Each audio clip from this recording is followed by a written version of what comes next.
cabildeo tradicional. Yo lo decía así, en Estados Unidos el cabildeo es, bueno, básicamente entendemos cabildeo como la gestión que hacen grupos de presión que tienen determinados intereses sobre funcionarios de alto nivel en el poder legislativo, pero también en el poder ejecutivo de Estados Unidos. Se basa en la primera enmienda constitucional. Hay cabildeo tradicional para promover intereses domésticos, y para ello hay un acta que se llama Lobbying Disclosure Act, o la Ley de Revelación de Información para la Gestión de Intereses. Y luego está también una que se llama la FARA, que es para promover los intereses extranjeros, que es la Foreign Agents Registration Act, que es justamente para promover intereses extranjeros.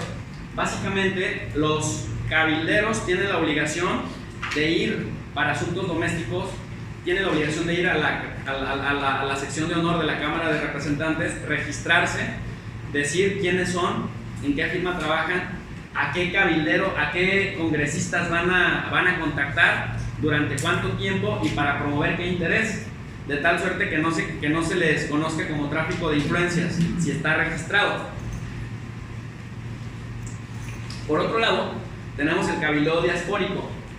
Pero para saber qué es el cabildeo diaspórico hay que definir qué es la diáspora. La diáspora, entre los clásicos, como son, por ejemplo, Samuel Cohen, ¿no? William Safran, que son... Hay una autora muy importante de la época contemporánea que se llama Alexandra Delano, que también trabaja el tema de la diáspora. En general, identifican a la diáspora como un conjunto de comunidades étnico-nacionales que residen en dos o más lugares a partir de que salieron de su país de origen o de su patria de origen. A veces la patria es real o es imaginaria. Por ejemplo, cuando hablo de una patria imaginaria, los kurdos, ¿no? ¿A dónde regresan? ¿En dónde están? Los mismos armenios de la diáspora tienen un trauma muy importante porque buena parte de la diáspora armenia no era de la Armenia contemporánea, sino de la Armenia que ahora ocupa Turquía. Y el armenio que hablan es un armenio un poco diferente al armenio de la Armenia oriental. Entonces, cuando hablamos de patria real o imaginaria, por ejemplo, una patria real sería México, de los mexicanos que están en Estados Unidos. Pero como decía, de los armenios o de los kurdos, pues ¿cuál es su patria real? Que se encuentran dispersos, que se movilizan en el país de residencia, que se han politizado y que conocen dos timings. Los timings de su patria de origen y los timing o el timing político también de su patria de residencia, del lugar en donde ya se encuentran. ¿Qué características tienen? Bueno, presión estratégica frente a tomadores de decisiones, recurren a él para empoderarse primero a sí mismos, para tener ventajas, por ejemplo, educativas, de salud, políticas, gestionan ayuda económica y política hacia el país de origen. Y aquí quiero hacer una aclaración muy importante.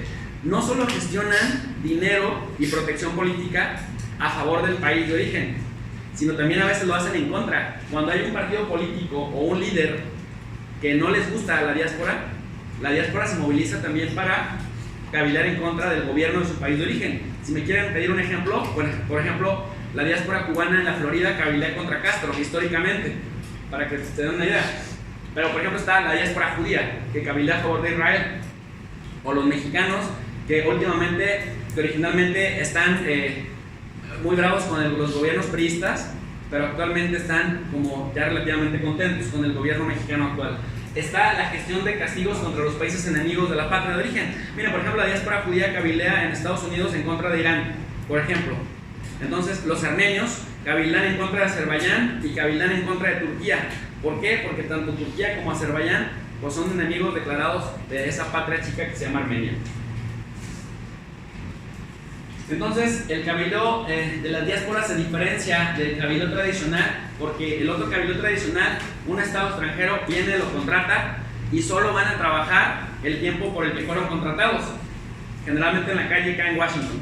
En cambio, las diásporas pues son nacionales, van más allá de un contrato, hay una emoción, hay una narrativa, hay una identidad compartida, hay una convicción de lucha. Entonces, estos impulsan la movilización de las bases, lo que se conoce también como el grassroots, y lo hacen a través de llamadas telefónicas masivas a congresistas, alcaldes, gobernadores, miembros del gabinete federal, hacen propaganda en redes sociales, en la televisión, en el radio, en medios impresos, hacen también lo que se conoce como los fundraising events, que es básicamente eventos para juntar dinero y ayudar las causas que promueven, y organizan también manifestaciones multitudinarias en las calles para promover el interés que les conviene.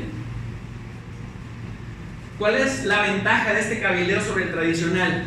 Pues básicamente que pueden impulsar intereses extranjeros sin las limitaciones de la FARA. Porque, por ejemplo, el Estado turco no puede ni financiar congresistas que se quieren reelegir, y por otro lado, tampoco pueden opinar políticamente, ni contra los demócratas ni a favor de los republicanos. En cambio, la diáspora sí, porque tienen, o sea, son nacionales también de ese país. Entonces hay un americano, un estadounidense de origen armenio, que es súper pro Armenia y que sí puede votar por el Partido Demócrata. Entonces esta es una ventaja, pueden participar. Y yo aquí puse estratégicamente dos frases. Una es que en Estados Unidos, time is money, o sea, yo te escucho si me vas a traer patrocinio. Y all politics is domestic, o sea, toda política es local. A un congresista gringo que se va a querer reelegir en 2 años más, dile si le vas a meter dinero a su campaña y dile si le vas a llevar votos a su campaña, o por lo menos no le digas que vas a apoyar al que está en contra de él. Entonces imagínense, ustedes como congresistas o como senadores estadounidenses que buscan reelegirse, ¿a quién le ponen más atención? ¿Al armenio estadounidense o al estadounidense de origen armenio que te va a llevar votos y que va a financiar parte de tu campaña? ¿O al embajador de Turquía que te va a decir, oye, necesitamos consolidar la alianza porque nosotros entonces, bajo estas dos premisas, ¿Armenia o Turquía? Armenio. ¿No? Es un poco la lógica. Por otro lado, actúan como grupos domésticos, por lo tanto, económica y políticamente tienen estas ventajas. Y por otro lado, pues ya decía yo, conocen el sistema político estadounidense desde adentro, ofrecer votos a cambio de apoyo. ¿Cuáles son los objetivos políticos que mantienen unos y otros? Primero, a los armenios, que el gobierno federal estadounidense reconozca el genocidio armenio. Segundo, que todos los estados, que todos los gobernadores y todas las legislaciones estatales reconozcan el genocidio armenio. Y por otro lado, que haya apoyo económico, político, diplomático de parte de Estados Unidos hacia el gobierno actual de Armenia. ¿Cuáles son los objetivos turcos?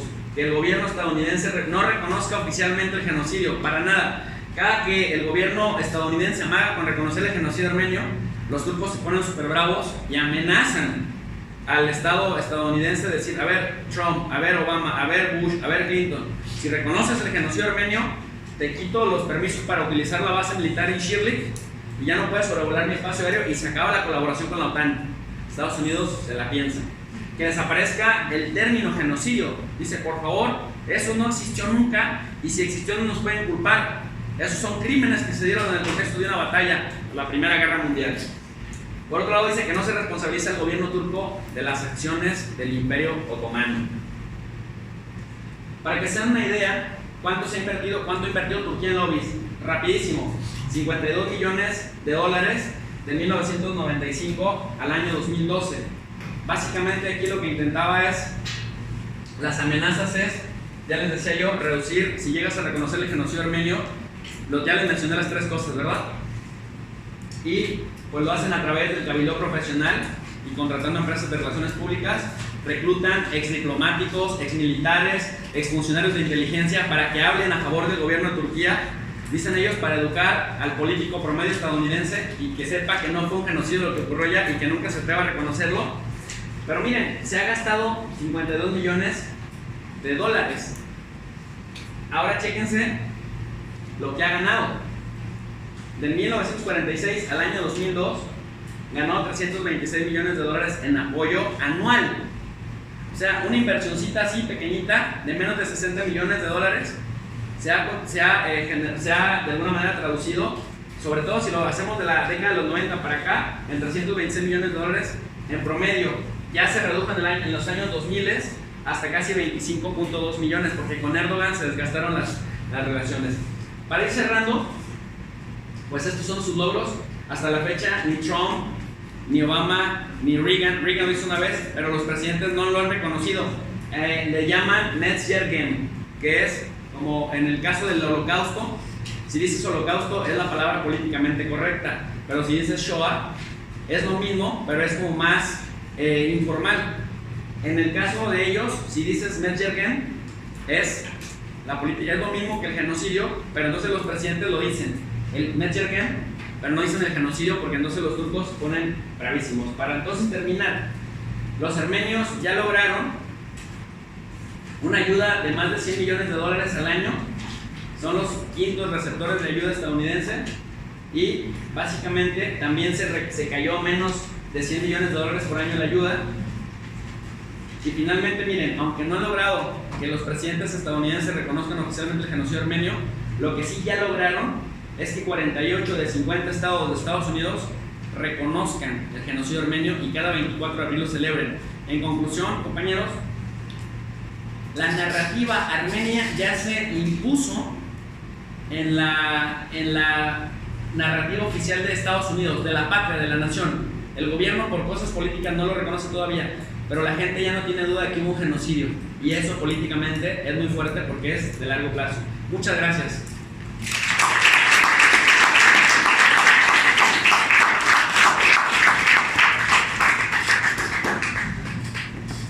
Pues quedamos abiertos a preguntas y respuestas.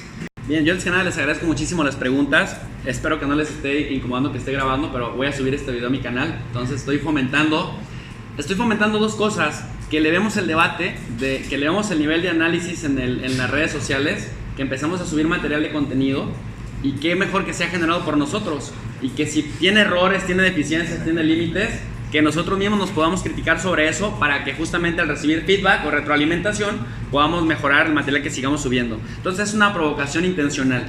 Dicho lo anterior, les agradezco muchísimo por las preguntas que nos han hecho, tanto a mi compañero como a mí, porque nos da la oportunidad de aclararles cositas. Miren, nos preguntaban qué pasa si Estados Unidos reconoce el genocidio armenio. Pues básicamente hay tres amenazas muy concretas por parte de Turquía. Turquía ha sido históricamente, sobre todo en el contexto de la Guerra Fría, un aliado estratégico de Estados Unidos en esta región, en Cáucaso, pero también hacia las acciones de Estados Unidos hacia Medio Oriente, y también es clave en la estrategia de contención de la Unión Soviética en el contexto de la Guerra Fría. Pero en el contexto post-Guerra Fría se volvió muy importante para los ataques estadounidenses hacia Afganistán y hacia Irak. Entonces, por eso es que Turquía de alguna manera tiene el sartén por el mango y le dice: si tú te atreves a reconocer oficialmente el genocidio armenio, uno, dejamos de cooperar en términos de inteligencia militar, dejamos de permitir que ustedes entren a ocupar la base de Incirlik, y se acaba la cooperación también con la OTAN. Entonces, si ha sido muy estratégico Turquía para Estados Unidos sopesa, digamos, las pérdidas que tendría, y entonces de alguna manera se mantiene un poco rezagado. Por eso en cada 24 de abril, que es un logro muy grande que han hecho los armenios, que son muy influyentes de sello en California, y que California es una maquinaria política, sobre todo en el Congreso, en la Cámara Baja, en la Cámara de Representantes, que tiene la mayor cantidad de congresistas en Washington, y casi todos son pro Armenia. Entonces es una decisión muy difícil. A mí me decía Madeleine Albright, es que los turcos tienen que saber que nuestra posición depende de reelegirnos políticamente, y que ahí los armenios nos causan muchos afectos, sobre todo los estadounidenses, los nacionales estadounidenses. Entonces tenemos que estar equilibrando entre no herir la susceptibilidad de los armenios o de los estadounidenses de origen armenio, y no lastimar también los intereses de Turquía. Entonces los presidentes estadounidenses se encuentran en el punto intermedio, ¿no? Con el Medjergen. Y por otro lado, pues ¿qué pasa si no lo reconocen? No, los armenios se movilizan para disuadir a los congresistas y a los senadores de que si lo reconocen, les van a ayudar para reelegirse. Pero si por el contrario no lo hacen, entonces van a ayudar al que está oponiéndose, al que sí sea capaz de prometerles apoyo.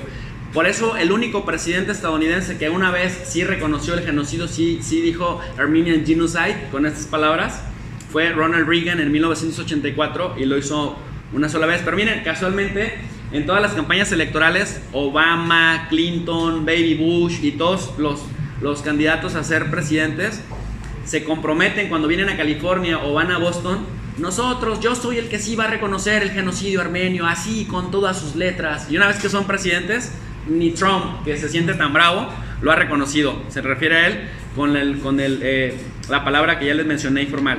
La diferencia entre el cabildo tradicional y el diaspórico: el cabildo tradicional, ya dijimos, al amparo de la Lobbying Disclosure Act de 1995, lo hacen los grupos de interés. Y aprovecho para responder la pregunta del compañero, y lo hacen bajo el amparo de la primera enmienda constitucional. Contratan firmas para que estas firmas presionen a los congresistas y que entonces los congresistas puedan tomar decisiones que les favorezcan. El cabildo de las diásporas, pero el tradicional pagan por él.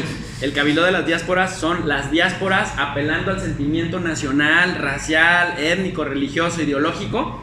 Como dice el constructivismo, la estructura influyendo las decisiones y cómo los actores acá abajo intentan perseguir sus intereses, y por eso es muy importante la patria ancestral. Hablar de Armenia, hablar de Israel, hablar de México, hablar de la patria ancestral a la que no tienen que dejar que desaparezca. Entonces, en ese orden de ideas, la diferencia es que uno lo hace la gente en la calle. El cabildeo normalmente tradicional lo hacen de arriba hacia abajo, los actores consolidados. Cuando yo hablo de los actores no estatales, me refiero a aquellos que no son estados, por ejemplo a sindicatos, universidades, a las mismas diásporas, a los medios de comunicación o a las corporaciones multinacionales. Otra pregunta que me hicieron es, ¿por qué el genocidio? ¿Por qué se dio el genocidio? Si era por odio o por... Mira, a grandes rasgos, con el riesgo de omitir mucha de la realidad o mucha de la complejidad que tiene, los turcos entraron previamente, o los otomanos entraron previamente a guerras intestinas con el Imperio Ruso. Entonces el Imperio Ruso, y luego entraron con Hungría, en Rumania, en Grecia, entre 1911 y 1914, previo a la Primera Guerra Mundial, y empezaron a perder estas guerras, y empezaron a regresar al imperio soldados otomanos heridos, pero por cantidades gigantescas, 250,000, ¿no?, soldados. Esto es lo que nos hicieron los cristianos. Y entonces al interior se creó una narrativa de decir, ¿y quiénes son los cristianos del imperio? Los armenios. Ellos probablemente son los enemigos nuestros y son más amigos de Rusia y de Europa. Por ahí va una parte de la historia revisionista, ¿no?, de una línea. La otra es que, y esta es una tesis orwelliana que sale más tarde, que la creación discursiva de un enemigo común, externo, un extranjero, uno de afuera, cohesione al interior, de tal suerte que sirve para generar cohesión. Y como los turco-otomanos ya pensaban entrar a una guerra, la Primera Guerra Mundial, entonces crear cohesión desde la aparición de un enemigo común en el interior, que eran los armenios, les era más fácil para cohesionar a la población y que se animaran a ir a respaldar la decisión de ir a la guerra. Luego me preguntaron por las consecuencias de que Turquía reconociera el genocidio. Miren, esto es muy difícil, casi imposible, pero si esto llegara a suceder, si un día llega un gobierno en Turquía que dice, oigan, históricamente hemos negado algo que sí era real, y sí, Turquía sí cometió genocidio, entonces el riesgo que corre Turquía es que posteriormente le hagan reparar daños, y en la reparación de daños pues sería una suma costosísima, algo parecido a lo que le sucede a Alemania actualmente con Israel, que tiene indemnizados no solamente a personas que murieron y que ya fallecieron en los 60s y 70s, que fueron víctimas en el Holocausto, sino también a sus familiares. Entonces Turquía no quiere pasar por el proceso de vergüenza que ha pasado Alemania, y entonces prefiere luchar y gastar ese dinero en no reconocerlo que en reparar el daño. Y por otro lado, finalmente, el tema de los kurdos en el genocidio armenio. Los kurdos públicamente también piden perdón a los armenios desde hace unos 30 años, anualmente cada 24 de abril, por su contribución a favor del Imperio Otomano para que el genocidio se materializara. Pues hasta ahí dejaríamos las preguntas. Les agradecemos muchísimo su participación y también hicieron muy rica la charla. Muchas gracias.